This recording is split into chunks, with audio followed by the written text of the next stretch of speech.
છોટાઉદેપુરની બોડેલી નગરપાલિકાની 28 બેઠકો પૈકી કોંગ્રેસના ફક્ત 16 ઉમેદવારોએ જ ફોર્મ ભર્યા.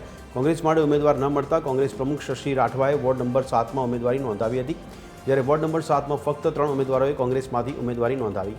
કોંગ્રેસ પ્રમુખ શશી રાઠવાનું કહેવું છે કે કોંગ્રેસના ઉમેદવારોને ધાક ધમકી આપી ભાજપમાં લઈ જવામાં આવ્યા. પ્રમુખ તરીકે હું જવાબદારી લઉં છું.